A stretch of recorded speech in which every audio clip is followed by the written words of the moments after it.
Merci beaucoup. L'insigne honneur de passer après mon grand frère Ibrahima Diagne. Il fait partie justement de ceux qui nous inspirent, de ces champions que l'on veut voir beaucoup plus nombreux au Sénégal, en Afrique, mais qui ont le mérite d'exister. Je pourrais en citer d'autres, j'en vois là des jeunes frères. Momar, il y a Tcherno Saro, le coach Ti, Mohamed Diallo, Baye Feeling. J'ai eu l'immense honneur de croiser tout de suite Jessica de MAD, mon grand frère de Norotech, Mbaye, et certainement encore beaucoup d'autres entrepreneurs qui sont ici, des champions en devenir.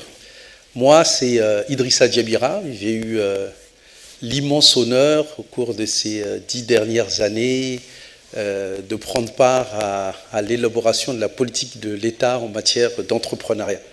J'ai dirigé pendant 7 ans l'ADPME, l'Agence de développement et d'encadrement des petites et moyennes entreprises, qui est passée de la petite entreprise aussi à une entreprise plus importante, plus grande, et certainement un champion africain en matière de PME. Ibrahima, tout à l'heure, l'indiquait, l'importance d'avoir des autorités publiques ou des institutions susceptibles d'accompagner les entrepreneurs, ces jeunes pousses. Alors, je vais avoir l'immodestie de partager mon expérience et indiquer pour moi comment est-ce que l'on peut réussir à accompagner ces différents champions. Comment est-ce que l'on peut avoir un écosystème entrepreneurial qui soit performant. Et ça, c'est en faisant le parallèle avec le pachyderme le plus important au monde, qui est l'éléphant. L'éléphant, c'est un animal qui pèse pratiquement 7 tonnes. C'est le plus grand au monde, sur Terre. Dans la mer, c'est la baleine. Et on dit de l'éléphant que c'est l'un des animaux les plus intelligents et les plus sages. Touré en soninké ou en mandingue. Touré Kunda, vous connaissez tous. Il y a peut-être des Tourés ici même dans la salle. Et ce qui est passionnant chez l'éléphant, c'est de voir ses caractéristiques. Il y a une fable en Hindoustan qui fait un parallèle entre les éléphants et les aveugles. C'est 6 aveugles qui se retrouvent autour d'un éléphant. Chacun touche une partie de cet éléphant et a vocation à devoir le décrire. Tel touche les oreilles de l'éléphant et dit c'est simple, l'éléphant, c'est un éventail, bien sûr. Tel autre touche les défenses de l'éléphant, mais c'est simple, un éléphant c'est un épieu. Tel autre touche les bords de l'éléphant, c'est facile, un éléphant c'est un mur. L'autre touche la trompe, mais un éléphant c'est tout simple, c'est comme un serpent. Le dernier touche la queue et dit mais l'éléphant c'est une ficelle. Et tout le monde est convaincu d'avoir décrit l'éléphant à partir de la partie qu'il vient de toucher. Tant et si bien que chacun est amené presque à utiliser les poings pour pouvoir dire à l'autre mais moi mon éléphant c'est l'éventail, c'est la ficelle, c'est le serpent, etc., etc. Bien évidemment, chacun a raison, mais chacun n'a qu'une parcelle de cette raison. Car l'éléphant, bien évidemment, c'est la somme de toutes ces parties que nos 6 aveugles viennent de rencontrer. Et bien, la difficulté, et ce que je vous propose, c'est d'essayer de voir l'éléphant dans son entièreté. Parce que notre défi au Sénégal et en Afrique, c'est justement de ne voir que des parcelles de l'éléphant. Chacun étant convaincu que la parcelle qu'il touche est la parcelle en question. Je regarde Raki souvent, il dit non, la PME c'est une start-up. Tel autre, il dit non, les PME c'est juste des commerçants. Les autres, non, on n'a pas de PME au Sénégal, on a des producteurs de tomates. Les autres c'est dans le domaine du numérique. Non, ce ne sont pas des PME. Laissez-nous avec nos entreprises dans le secteur du numérique, dans le secteur de la propreté, dans tous les secteurs. Chacun voit la PME au travers de son prisme, tant et si bien qu'au final, on n'a plus de PME. On a X parties de cet éléphant qu'on n'arrive pas à voir en entier. Comment est-ce que ça fonctionne ailleurs? et comment et pourquoi est-ce que ça fonctionne ailleurs. Aux États-Unis, que le président Senghor a visité en 1969, il a rencontré ou appréhendé la SBA, la Small Business Administration ou le Small Business Act. Le Small Business Act, c'est le cadre des politiques publiques aux États-Unis qui définit la petite et moyenne entreprise. Ce qu'ils disent sur les PME, c'est simple, sacralité. Et dans un pays religieux comme le Sénégal, la sacralité, ça veut dire quelque chose. Ils l'écrivent presque au ponton de leur intervention. La PME est sacrée, la petite PME est sacrée, la petite entreprise est sacrée. Et toutes nos politiques ne doivent appréhender l'entreprise qu'au travers, ou l'économie qu'au travers de la PME. Quoi que vous fassiez aux États-Unis, on défend la PME. On entend Trump, qui peut-être reviendra au pouvoir, qui parle de America First. Mais d'abord, la petite entreprise, quelles que soient les politiques. Depuis 1953, sur cette base-là, ils ont créé la Small Business Administration, qui, elle, appréhende la PME dans tous les secteurs économiques, en matière de financement, en matière d'accès à la commande publique, en matière de sous-traitance, en matière d'export, en matière d'innovation, en matière de formation, en matière de tout ce que vous pouvez imaginer. La SBA a vocation à en tenir une approche pour pouvoir indiquer où se situe la priorité de la PME en lien avec les politiques publiques. Les autres n'ont pas fait autre chose. On se rend en Europe depuis une vingtaine, trentaine d'années. Qu'est-ce que l'on a? On a la SBA for Europe, Small Business Act for Europe. Et l'OCDE, qu'est-ce qu'ils font? Ils appréhendent au travers de 10 grands principes les politiques publiques qui sont mises en place pour accompagner les petites et moyennes entreprises en matière de promotion de l'entrepreneuriat, d'accès au financement, d'accès au marché communautaire, d'accès au secteur vert, etc., etc. Et chaque année, ces derniers sont appréhendés sur ce volet-là. Vous allez en Malaisie, vous allez voir SMI Corp, qui a fusionné l'ensemble des interventions, plus de 150 programmes, au travers d'une agence, qui, globalement, appréhende dans chacun des domaines la petite et moyenne entreprise. Vous vous rendrez au Japon, vous avez SMI Agency, à côté du ministère de l'Industrie, vous avez une agence qui, que l'on parle d'export, que l'on parle de grandes entreprises, que l'on parle d'accès au financement, appréhende la politique en faveur des petites et moyennes entreprises. Et le président Senghor, en 1969, appréhendant la SBA, se dit, moi, c'est quelque chose comme ça qu'il me faut. Le Sénégal sort de ses indépendances, n'a pas véritablement de secteur privé, et il crée la SONEPI, la Société nationale de promotion industrielle. Cette SONEPI qui pilotait notamment les mécanismes de garantie, la SONAGA, Société nationale de garantie, la Sofizedit, la société qui faisait en sorte de prendre des participations. Donc vous voyez, nos cadres politiques ou nos acteurs aux quatre coins du monde n'ont pas été aveugles sur ce qui se passait aux quatre coins du monde. Ils ont essayé d'appréhender les modèles qui fonctionnaient, et le développement, c'est quoi? C'est l'innovation et l'appropriation. Ça a été dit tout à l'heure. Certains innovent, l'enjeu c'est de savoir comment ça se fait, et surtout de l'approprier pour pouvoir l'étendre. Au Sénégal, depuis 2001, nous avons l'Agence de développement et d'encadrement des petites et moyennes entreprises, l'ancêtre de la SONEPI, dont le premier directeur général était une dame, Madame Savané. Et l'objectif de cette institution, c'est justement d'assister les petites et moyennes entreprises qui en font la demande ou qui bénéficient d'un prêt de l'État. Autant dire, théoriquement, tout, puisque vous pouvez bénéficier de la fiscalité, vous pouvez bénéficier d'une subvention, vous pouvez bénéficier d'un prêt, vous pouvez bénéficier d'accès à la commande publique. Il y a un livre que j'ai lu lorsque, il y a 20 ans, je faisais mon DEA en sciences de gestion. Il a été écrit par Philippe Diribarne. Ce livre, il s'appelle « Le tiers-monde qui réussit ». Et il raconte une histoire extraordinaire, beaucoup d'histoires extraordinaires, sur ce qui se fait aux quatre coins du monde et sur ce qui fonctionne.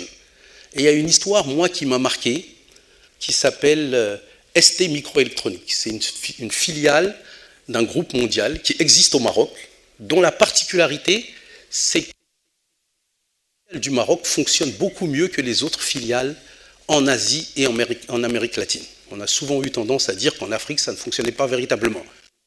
Peut-être culturellement, parce que. Mais la particularité de ST Microélectronique, c'est qu'une entreprise qui performe davantage que les autres filiales. Et cet ouvrage m'a passionné et cet exemple m'a absolument inspiré. On a entendu parler d'excellence opérationnelle. L'excellence opérationnelle, c'est la capacité pas simplement d'être au niveau de ce qu'il faut faire, c'est la capacité d'être au niveau de ce dont on a besoin pour le pays. Et si on ne se transforme pas justement en acteur, pas simplement performant, mais excellent, les défis qui sont ceux que l'on a à affronter au Sénégal ou en Afrique, on ne pourra pas les relever. On n'a que 9 entreprises formelles pour 10 000 habitants au Sénégal, 500 au Maroc, 700 à Singapour. On a plus de 300 000 personnes qui viennent sur le marché du travail chaque année. On ne crée que 10 000 emplois formels chaque année. Vous voyez la somme des enjeux qui sont les nôtres. Donc, ce n'est pas par coquetterie, ce n'est pas parce qu'on aime les PME, c'est que si on ne crée pas des PME et des champions susceptibles d'avoir la taille nécessaire, on ne résoudra aucun de nos défis, à savoir créer la richesse nécessaire et les emplois pour la jeunesse et pour développer nos activités. Et c'est là où l'excellence opérationnelle, c'est là où ce qui se passe aux 4 coins du monde est intéressant et absolument nécessaire à s'approprier. À mon échelle, c'est ce qu'on a tenté de mettre en place. La DPME, c'était 1,3 milliard de francs CFA en 2017, au moment où je prenais la tête. 45 millions d'appui des partenaires techniques et financiers. En 2024, c'est plus de 10 milliards et c'est près de 200 fois plus de financements qui viennent des partenaires techniques et financiers, soit 8,5 milliards. C'est surtout une institution qui est reconnue comme étant la meilleure au niveau de la CEDEAO, comme étant la 3e au niveau africain, comme étant la 18e au niveau du monde par ITC, le Centre de commerce international. C'est une institution qui, comme celle qu'elle accompagne, se veut performante, qui a été double certifiée ISO 9001, ISO 27001, dans son processus qui est l'évaluation, le suivi, réévaluation. Le cœur de ce qui peut permettre d'être performant. Pour être performant, il faut se mesurer. Il faut savoir où est-ce qu'on en est, vis-à-vis de soi, vis-à-vis des autres.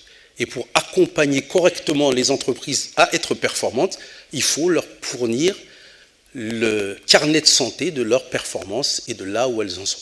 C'est ce que nous avons réussi à mettre en œuvre et qui permet d'accompagner un peu plus de 10 000 entreprises par an cette année, Inch'Allah, quand nous n'en accompagnons que 2 000 en 2017. Est-ce que c'est suffisant? Non, puisqu'on a 400 000 entreprises au Sénégal. On n'en a que 12 000 qui ont des états financiers. Donc ils savent si ou non elles peuvent aller à une compétition. Je me rappelle l'un des premiers échanges que j'avais avec mon grand frère Mbaye. Il avait conscience que dans quelques années, il allait rechercher de l'argent sur le marché ou auprès des partenaires. On ne lui demandait pas d'avoir des états financiers qui étaient certifiés. Et il s'est dit, moi, dans 4-5 ans, je vais chercher à me différencier pour que l'on puisse investir sur mon entreprise. Et alors qu'il n'était qu'une petite entreprise qui n'était pas soumise à avoir des états financiers certifiés, il s'était mis dans cette démarche, je parle sous son contrôle, pour que, dans 4-5 ans, après, on puisse l'identifier parmi les autres entreprises alors qu'il n'en avait pas besoin. Il fait partie aujourd'hui de ces modèles et de ces champions qui, globalement, ont ou doivent être pris en exemple pour vous, les jeunes qui avez intérêt à le prendre. Je reviens aux éléphants et à la capacité à en faire un tout que l'on soit susceptible de mettre en œuvre et d'aider à ce qu'on ait un écosystème entrepreneurial qui soit performant. Je disais, les États-Unis ont mis en œuvre le Small Business Act et ont une institution ou des institutions qui sont des institutions fortes comme la Small Business Administration, la Malaisie, la SME Corp et autres. Au Sénégal, on a des embryons d'institutions qui prennent ce chemin. L'enjeu, c'est d'avoir l'ensemble de l'écosystème qui puisse œuvrer ensemble. L'excellence opérationnelle, c'est 4 choses. Du processing, mettre à plat les processus, de la digitalisation, faire en sorte que les gens puissent travailler ensemble et digitaliser nos process, de la capacitation, faire en sorte que les ressources humaines soient au niveau, et de la capacitation, faire en sorte que l'institution soit suffisamment forte.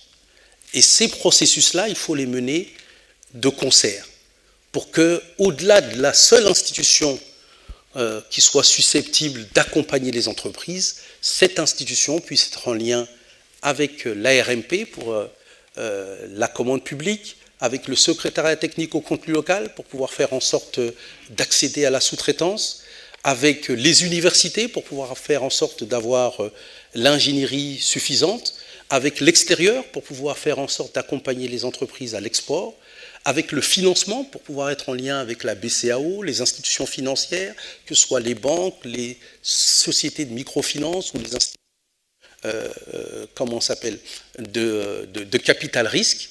L'enjeu, c'est de pouvoir articuler l'ensemble de ces acteurs et que, contrairement à ces aveugles qui voient une partie de l'éléphant pensant qu'ils voient l'ensemble, on puisse être en mesure de voir l'ensemble de l'éléphant avec ces différentes parties qui s'interconnectent les unes avec les autres. Le Sénégal a énormément de talent, a énormément de compétences. Les entrepreneurs en sont la première illustration. Le défi que nous avons collectivement, c'est dans l'exigence des entrepreneurs, qui est les vôtres, dans l'intérêt ou en tout cas l'objectif qui sont ceux des dirigeants, passés ou à venir, de faire en sorte d'apporter le service qui permette aux entreprises de trouver les réponses pour construire leur parcours de champion, pour être plus performants pour le Sénégal, mais pour le défi que le Sénégal a à relever, à savoir créer des richesses et créer de l'emploi. C'est possible, d'autres pays l'ont réussi, je les ai cités. Des exemples démontrent que l'on peut changer de taille et changer d'échelle, mais l'objectif, encore une fois, ce n'est pas uniquement d'être performant, c'est d'être excellent, et l'excellence, c'est de faire en sorte d'œuvrer aux défis qui sont ceux du Sénégal, à savoir 300 000 nouveaux entrées sur le marché du travail chaque année, et donc d'avoir suffisamment d'entreprises comme Yaoundé 2000, d'entreprises comme Neurotech, des autres entreprises qui sont ici présentes, pour les transformer et faire en sorte d'avoir les emplois et les richesses dont on a besoin. Voilà ce que je voulais vous partager en quelques minutes, en espérant ne pas avoir été trop confus et en restant à disposition pour échanger encore. Merci.